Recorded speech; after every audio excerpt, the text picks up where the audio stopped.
Hello dear viewer, and thank you for joining me on day 55 of reading the Bible together.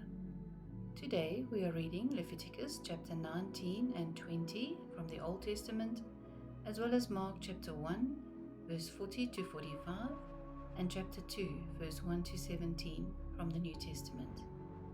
Let's start. Leviticus chapter 19, Laws of Holiness and Justice. The Lord told Moses to say to the community of Israel, "Be holy, because I, the Lord your God, am holy. Each of you must respect your mother and your father, and must keep the Sabbath, as I have commanded. I am the Lord your God. Do not abandon me and worship idols. Do not make gods of metal and worship them. I am the Lord your God.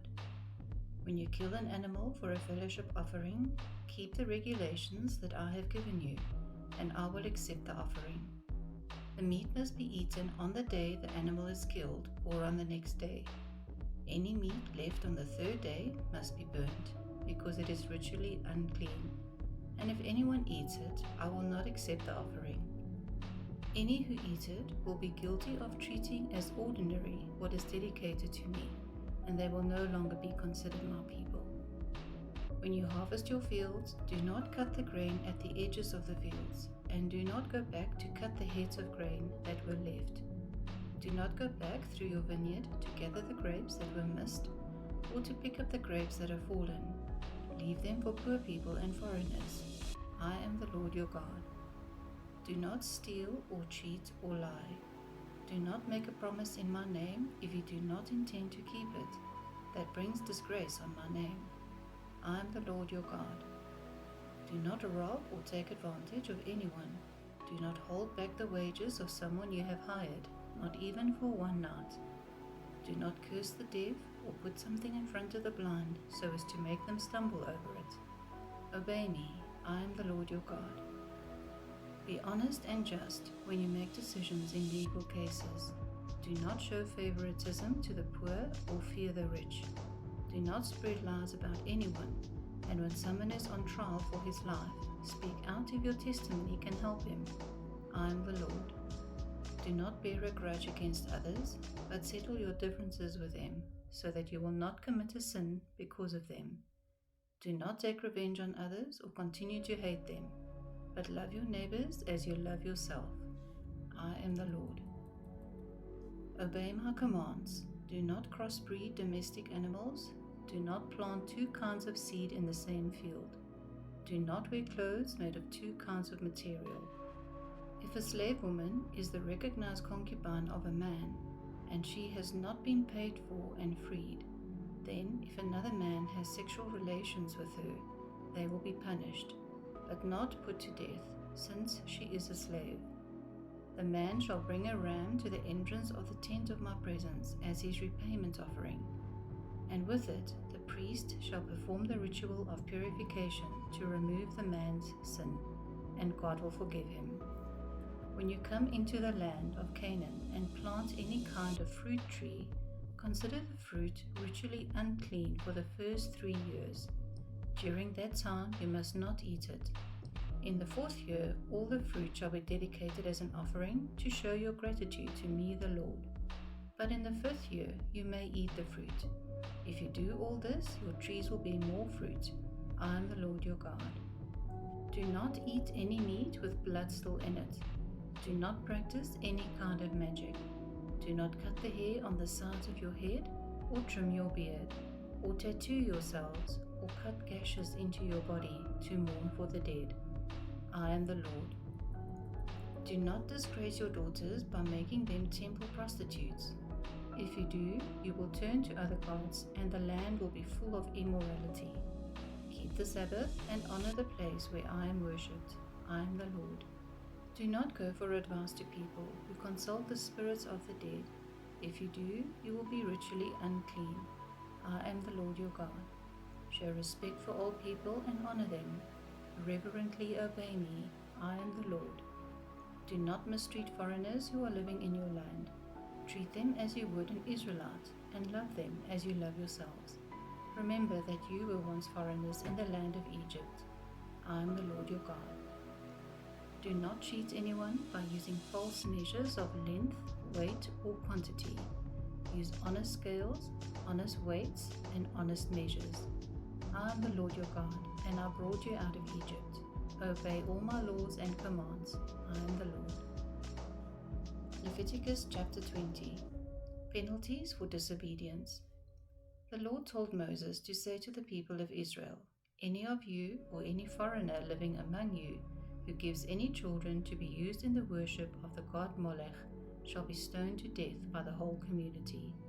If any of you give one of your children to Molech and make my sacred tent unclean and disgrace my holy name, I will turn against you and will no longer consider you my people.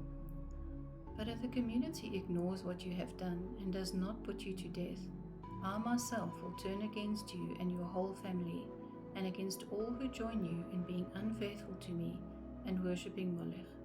I will no longer consider any of you my people. If any of you go for advice to people who consult the spirits of the dead, I will turn against you and will no longer consider you one of my people. Keep yourselves holy, because I am the Lord your God. Obey my laws, because I am the Lord, and I make you holy." The Lord gave the following regulations. Any of you that curse your father or mother shall be put to death. You are responsible for your own death. If a man commits adultery with the wife of an Israelite, both he and the woman shall be put to death. A man who has intercourse with one of his father's wives disgraces his father, and both he and the woman shall be put to death. They are responsible for their own death. If a man has intercourse with his daughter-in-law, they shall both be put to death. They have committed incest and are responsible for their own death. If a man has sexual relations with another man, they have done a disgusting thing, and both shall be put to death. They are responsible for their own death. If a man marries a woman and her mother, all three shall be burned to death because of the disgraceful thing they have done. Such a thing must not be permitted among you. If a man has sexual relations with an animal, he and the animal shall be put to death. If a woman tries to have sexual relations with an animal, she and the animal shall be put to death. They are responsible for their own death. If a man marries his sister or half-sister, they shall be publicly disgraced and driven out of the community. He has had intercourse with his sister and must suffer the consequences. If a man has intercourse with a woman during her monthly period, both of them are to be driven out of the community, because they have broken the regulations about ritual uncleanness. If a man has intercourse with his aunt, both of them must suffer the consequences for their incest. If a man has intercourse with his uncle's wife, he disgraces his uncle, and he and the woman will pay the penalty. Neither one will have children. If a man takes his brother's wife, they will die childless. He has done a ritually unclean thing and has disgraced his brother. The Lord said, "Keep all my laws and commands, so that you will not be rejected by the land of Canaan, into which I am bringing you. Do not adopt the customs of the people who live there. I am driving out those pagans, so that you can enter the land. They have disgusted me with all their evil practices.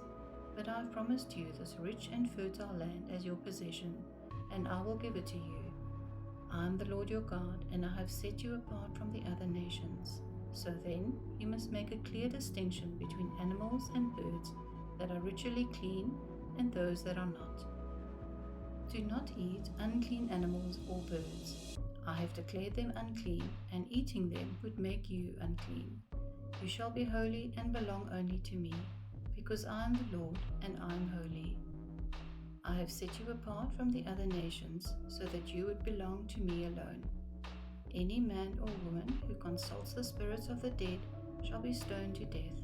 Any of you that do this are responsible for your own death." Please feel free to pause the video here for time to reflect on what we have read. Let's continue. Mark chapter 1, verse 40 to 45. Jesus heals a man. A man suffering from a dreaded skin disease came to Jesus, knelt down and begged him for help. "If you want to," he said, "you can make me clean." Jesus was filled with pity and reached out and touched him. "I do want to," he answered. be clean." At once the disease left the man, and he was clean. Then Jesus spoke sternly to him and sent him away at once, after saying to him, "Listen, don't tell anyone about this, but go straight to the priest and let him examine you. Then, in order to prove to everyone that you are cured, offer the sacrifice that Moses ordered." But the man went away and began to spread the news everywhere. Indeed, he talked so much that Jesus could not go into a town publicly. Instead, he stayed out in lonely places, and people came to him from everywhere.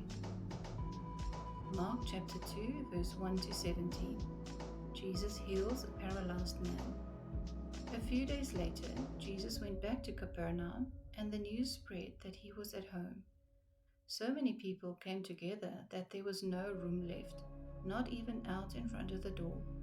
Jesus was preaching the message to them when 4 men arrived, carrying a paralyzed man to Jesus. Because of the crowd, however, they could not get the man to him. So they made a hole in the roof right above the place where Jesus was. When they had made an opening, they let the man down, lying on his mat. Seeing how much faith they had, Jesus said to the paralyzed man, "My son, your sins are forgiven." Some teachers of the law who were sitting there thought to themselves, "How does he dare talk like this? This is blasphemy. God is the only one who can forgive sins." At once Jesus knew what they were thinking, so he said to them, "Why do you think such things? Is it easier to say to this paralyzed man, 'Your sins are forgiven,' or to say, 'Get up, pick up your mat and walk'? I will prove to you then that the Son of Man has authority on earth to forgive sins." So he said to the paralyzed man, "I tell you, get up, pick up your mat and go home." While they all watched, the man got up, picked up his mat and hurried away. They were all completely amazed and praised God, saying, "We have never seen anything like this." Jesus calls Levi. Jesus went back again to the shore of Lake Galilee. A crowd came to him and he started teaching them. As he walked along, he saw a tax collector, Levi, son of Alphaeus, sitting in his office. Jesus said to him, "Follow me." Levi got up and followed him. Later on, Jesus was having a meal in Levi's house. A large number of tax collectors and other outcasts was following Jesus, and many of them joined him and his disciples at the table. Some teachers of the law, who were Pharisees, saw that Jesus was eating with these outcasts and tax collectors. So they asked his disciples, "Why does he eat with such people?" Jesus heard them and answered, "People who are well do not need a doctor, but only those who are sick. I have not come to call respectable people, but outcasts." Please feel free to pause the video here for time to reflect on what we have read. That's it for today, and I hope that you'll join me in the next video. Wishing you a graceful morning, day, or evening.